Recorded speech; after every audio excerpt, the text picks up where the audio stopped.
buenas tardes y bienvenidos a Cine Clásico, vívelo, apréndelo. Hoy vamos a hablar de una de las comedias más queridas, más importantes del cine americano, con faldas y a lo loco.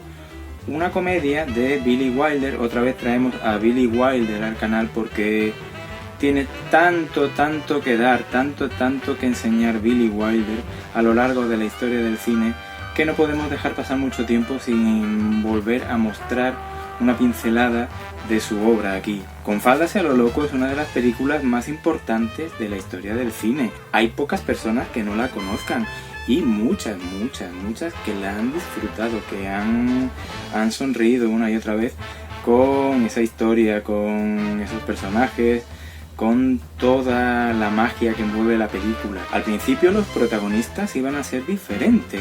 De hecho, para el papel que interpreta Jack Lemmon habían pensado en Frank Sinatra, sin ánimo de restar méritos a su capacidad como actor, porque Frank Sinatra era buenísimo, un cantante casi incomparable y un muy buen actor. Pero para esta película yo creo que hubiera sido un error mayúsculo que no hubiera llegado a ser Jack Lemmon el coprotagonista junto con Tony Curtis.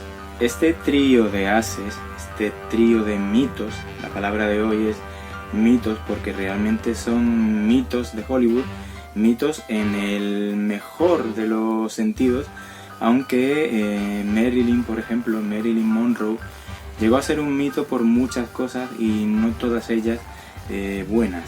Pero era el trío perfecto para la comedia perfecta según muchas asociaciones de cine que la calificaban como la comedia más graciosa por unanimidad de la historia. Y es realmente hilarante en muchos momentos, porque estamos hablando de dos músicos, un saxofonista y un bajo, un contrabajo, que tienen que huir de Chicago porque han sido testigos involuntarios de la matanza de San Valentín.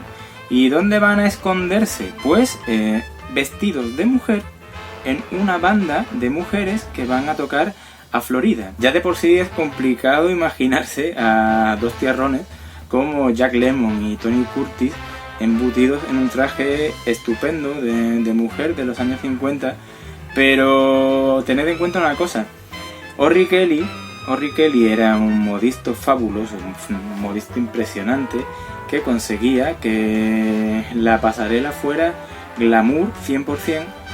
Fue el que se encargó del vestuario. Orry Kelly consiguió que Tony Curtis fuera odiado porque había muchas mujeres que sabían que no les quedaban sus vestidos como los que lucía Curtis aquí, tanto Curtis como Jack Lemmon. Hicieron pruebas de vestuario, hicieron muchos experimentos como colarse ya vestidos dentro de vestuarios, camerinos de actrices en lo que son los estudios para ver las reacciones. Muchas de ellas al principio ni se imaginaban ni que fueran hombres ni que fueran Jack Lemmon y Tony Curtis. Por lo tanto, el trabajo del modisto y de los maquilladores y maquilladoras evidentemente fue impecable. También el trabajo que hizo con Marilyn, con esta impresionante mujer que era Marilyn Monroe.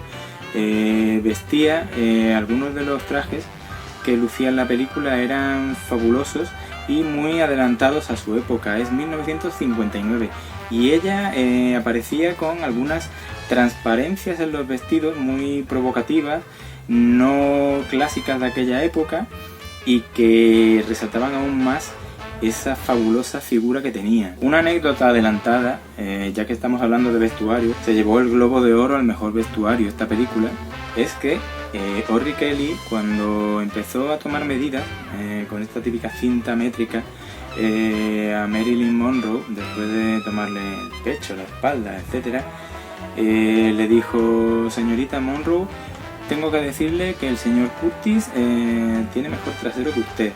A lo que ella, por lo visto con mucha simpatía y muy divertida, respondió desabrochándose la blusa y diciendo: seguro que Tony Curtis no tiene dos como esta. Marilyn Monroe. Hemos hablado ya en muchas ocasiones aquí en el canal de Jack Lemmon, de Billy Wilder. Volveremos a hacerlo porque tiene mucho trabajo que mostrar y es la primera vez que tenemos aquí a Tony Curtis. pero Marilyn, qué historia la de Marilyn Monroe, ¿verdad? El mito erótico por excelencia de Hollywood, que no quería ser un mito erótico, quería ser una actriz como otras, reconocida por su talento como actriz, y sobre todo quería ser una mujer normal y corriente, una mujer de familia, una mujer hogareña. Esas contradicciones en su personalidad, en sus deseos, en su proyección, fueron las que al final acabaron con su vida. Terminó, como todo el mundo sabe, suicidándose, y nos dejó sin saber lo que hubiera llegado a ser en Hollywood, lo que hubiera llegado a suponer para la historia del cine una carrera completa de Marilyn. Pero era una mujer que, para bien o para mal, no dejaba indiferente. Según sus allegados, según las personas que la llegaron a querer, era un alma cándida, un alma bondadosa. Según otras fuentes, que me imagino que serían fuentes movidas por la envidia, era rencorosa, vanidosa, tontorrona, infantil, egoísta, todo lo que puede llevar a una persona a convertirse en un mito. Pero en esta película en concreto, Marilyn tuvo, según Tony Curtis, un trato exquisito tanto con él como con Jack Lemmon. Y cuando las escenas funcionaban entre ellos, eran escenas muy buenas. Es muy difícil, una vez viendo la película, sacarle un pero. No hay peros en esta película, es una película perfecta, una comedia perfecta. Unos diálogos fascinantes, perfectos, divertidísimos, frases como la que remata la película, ahora no vamos a hablar de ella porque es conocida por casi todos, frases históricas. Sin embargo, esas malas lenguas cuentan que el rodaje para Billy Wilder fue tortuoso porque Marilyn Monroe llegaba siempre 2 horas tarde al set de rodaje. Cuando ya Jack Lemmon y Tony Curtis habían pasado por maquillaje, por vestuario, por todo ese proceso para convertirse en esas mujeres en apariencia, ella todavía no había aparecido para grabar sus escenas. Cosa que sacaba de quicio a Billy Wilder. Billy Wilder llegó a decir que nadie la invitase a la fiesta de final de rodaje. Conjeturas, no sabemos si fue realidad o fue ficción esto, pero el caso es que, independientemente de roces, de tiranteces que pudiera haber entre él y ella, Billy Wilder tenía claro que quería a Marilyn para este papel, porque sabía que cuando Marilyn lo hacía bien, lo hacía muy bien. Tony Curtis decía que trabajar con Jack Lemmon era una de las mejores cosas que había hecho en su vida. Eran dos actores más o menos de la misma generación, quizá Tony Curtis un año más o menos mayor que Jack Lemmon, que llegaron a Hollywood en la misma época. Entonces iban los dos por el mismo camino, y en esta película se nota que tienen un feeling, una química muy especial, al igual que con Marilyn. Pero ellos, tanto como músicos antes de ser testigos de esa matanza de San Valentín, como músicos disfrazados de mujeres dentro de la banda, muestran en todo momento una compenetración muy natural. Todo llevado con profesionalidad y una manera impecable de lucir en pantalla. Otro personaje que me hace mucha gracia es Botines Colombo. Fijaos qué nombre para un gángster, para un jefazo de los gángsters, el que se pone a perseguir a estos dos testigos de aquella matanza de San Valentín que él ordenó en un garaje, y que lleva detrás a 4 gorilas típicos de las películas de gángsters en todo momento, que son sus secuaces, que responden según lo que él dicta, que realmente hacen que el jefe quede como un auténtico cerebro, porque son 4 descerebrados, más o menos, por decirlo así. Y lo de Botines Colombo es por esas botas, esa especie de tela blanca que cubría el calzado en los años 20, años 30, y que eran muy del agrado de precisamente esos gángsters famosos de aquella época. Aquí tenemos el caso contrario de otras películas que ya hemos comentado en el canal. Aquí nació con Faldas y a lo loco, y en 1972 se llevó a Broadway, pero se le cambió el nombre por Sugar. Empezó a representarse la historia en Broadway, pero con el nombre cambiado a Sugar, que es el personaje que hace Marilyn Monroe. Y como premios, y como premio particular al legado de Marilyn Monroe, un legado que yo creo que no se ha reivindicado adecuadamente, solo en ocasiones, pero lo normal es que se hable de aquella rubia impresionante, mito erótico, etc. Marilyn era una actriz. Por esta película ganó un Globo de Oro. Un Globo de Oro no es tan fácil de ganar. Ella lo ganó. Lo ganó porque hacía un papel muy cándido, muy tontorrón, muy jugando con su personalidad real, pero porque ella sabía que la tenían como una rubia tonta. Y es muy inteligente darle la vuelta a la tortilla y utilizar eso a tu favor. Ganó también el Globo de Oro a la mejor comedia musical y el Globo de Oro a mejor actor Jack Lemmon. Y antes, no sé si he tenido un pequeño desliz, he dicho que ganó el Globo de Oro a mejor vestuario. No fue Globo de Oro, fue Oscar. Esta película se llevó un Oscar a ese vestuario que comentábamos de Orry Kelly, de ese fabuloso modisto. Como anécdotas, en el anecdotario aparecen datos que ya hemos comentado antes y otros un poco tristes, porque la película fue en su estreno censurada en Kansas, ¿no? Se estrenó en Kansas. ¿Por qué? Porque salían dos hombres travestidos.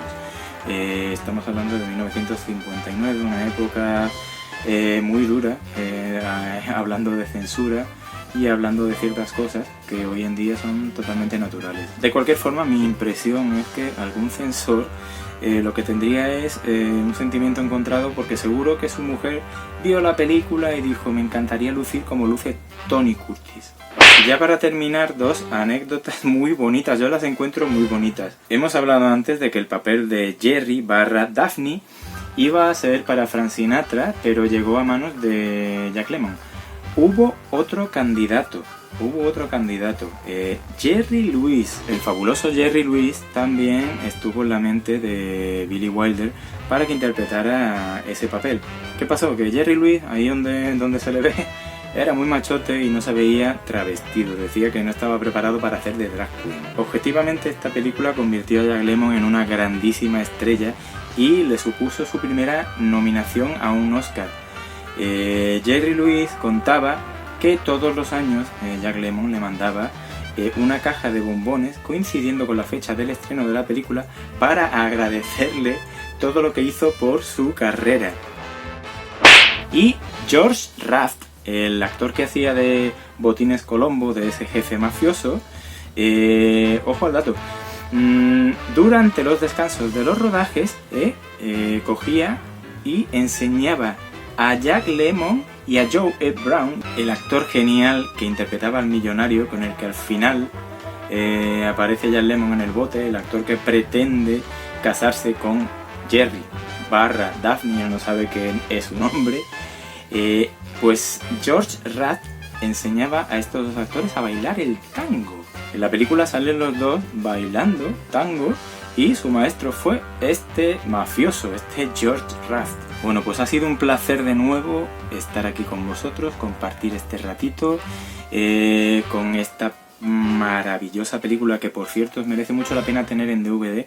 Tiene extras fabulosos y fue una de las primeras películas que salió en este formato, en el DVD, con un montaje exquisito, con mucho cuidado en el detalle y con mucho cariño hacia la obra original.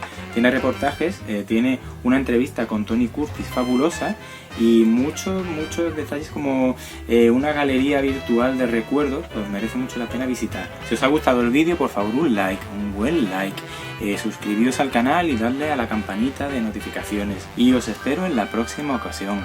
Millones de gracias y cuidad muchísimo a las personas que os quieren y a vosotros mismos.